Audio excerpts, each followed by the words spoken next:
All right, we'll hold off on the NFL talk. We'll get to some more tweets momentarily. Steve Gardner does a great job covering baseball for USA Today. Little hot stove baseball on a Wednesday, kind enough to join us. First and foremost, good to talk to you again, my friend. Happy belated New Year to you. Same to you, Rich, and great to be talking baseball again. Yeah, absolutely. I mean, pitchers and catchers right around the corner. We'll get into the Phils in a moment. I want to get into the Yoenis Cespedes signing, or re-signing, I should say, with the Mets. And the first thing that I found interesting is that he basically spurred the Nationals. I want to get into that momentarily, but I think this was a move that the Mets had to make. I mean, forget about making a splash. They realized that he's a great offensive player, regardless of what happened in the World Series after he got injured. He wasn't the same player, but this is a move I think that the Mets, they had to make. Because I think when they were on the cusp like they were last year, if you let him walk, there was probably going to be a revolt from the fan base. But what were your thoughts on this contract?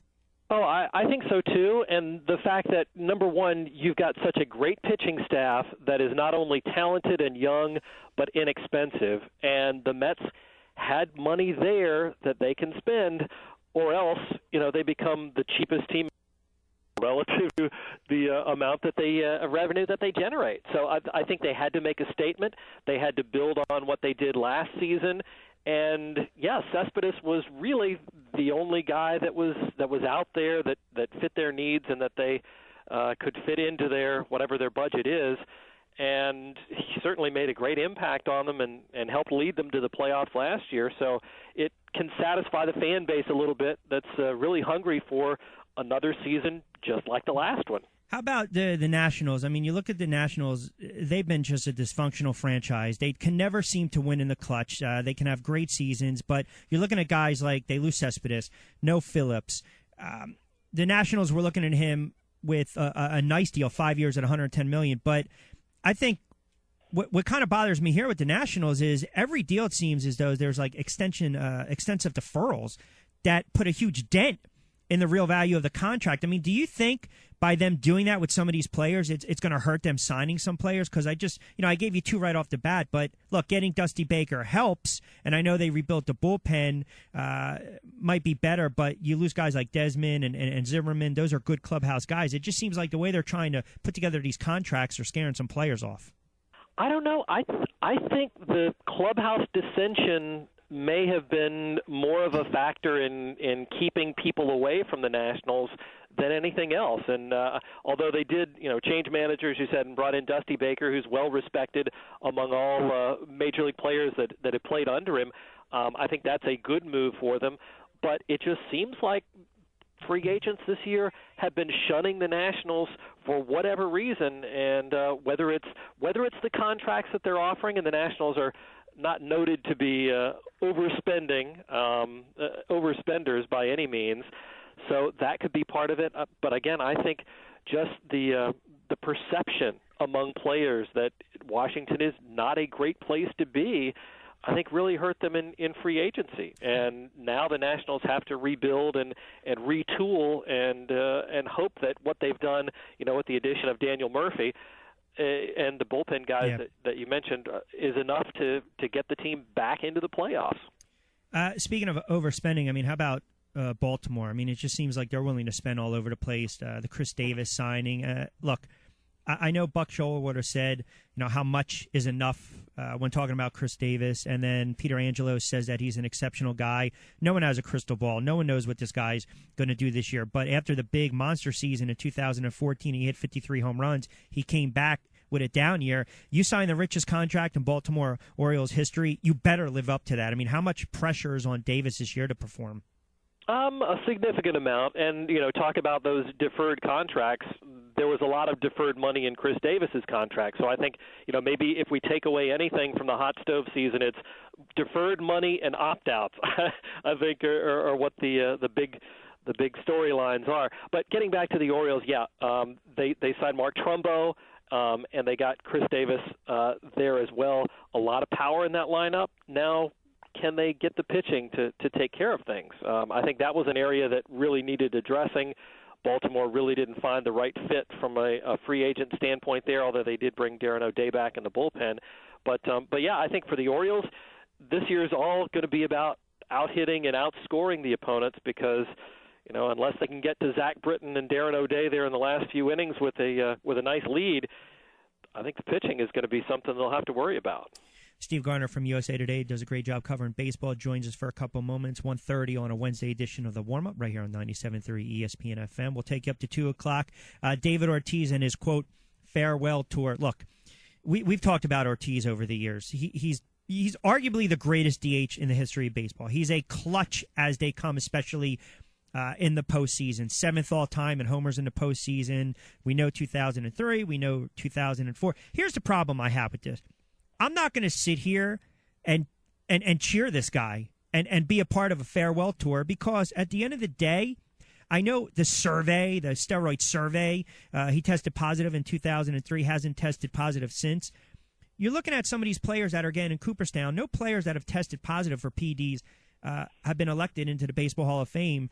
I mean, to me, I guess the question is, how is he going to be remembered as a clutch guy, a great DH, or is he going to be remembered as a great DH, clutch guy, but, there's that steroid cloud over his head?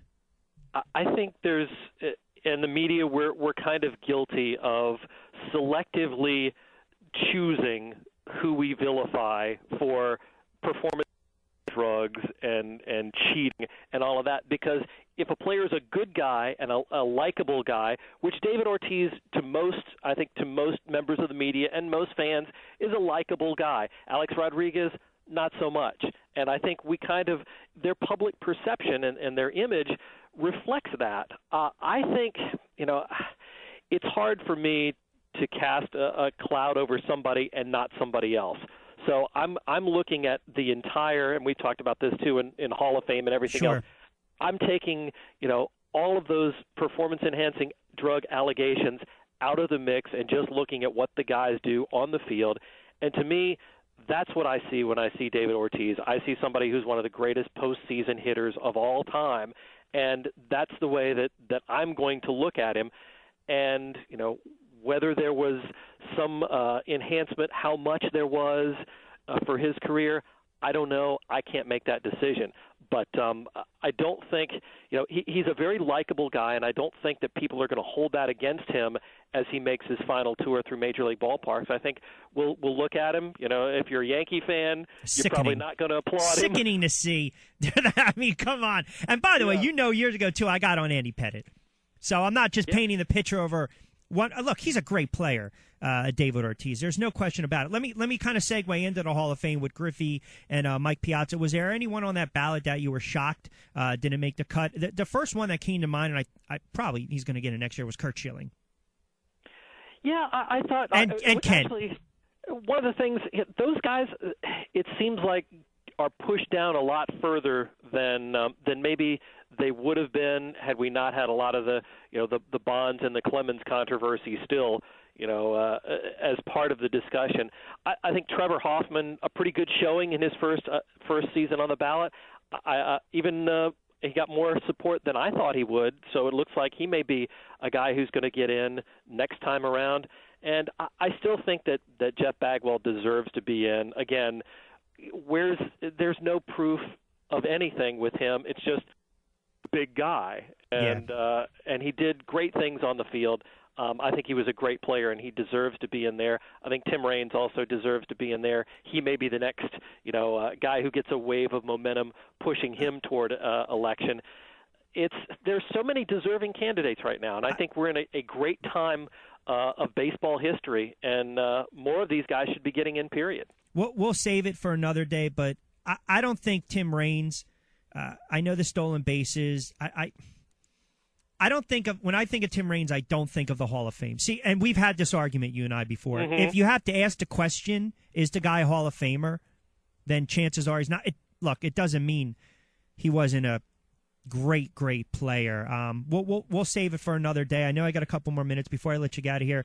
There's talk now. Well, go ahead. I know you're going to go ahead. Give me your thoughts on that. No, combat that with me. Let's go to. We can have this Hall of Fame. I know we can. I know. We've been doing it for a long time. After this season, it looks like we might see the DH installed in the NL. I guess I'm looking at some of these sluggers in the NL, these guys that are aging. And the first one I think of is right in our backyard, our broadcast area, with the Philadelphia Phillies and Ryan Howard. Let me ask you this. How many games do you see Ryan if you can give me an early projection on Ryan Howard this year, is Ryan Howard going to bat .230 with 20 home runs and maybe drive in 80? I think that's a fair over-under in all three categories. Obviously, depends on health, but he still can hit right-handed pitchers well, and I think that's where his value lies. Maybe we'll see a platoon at first base for the Phillies, but I still think Howard has the power. I think 20 home runs is a good total. I may even go a little on the overside with that.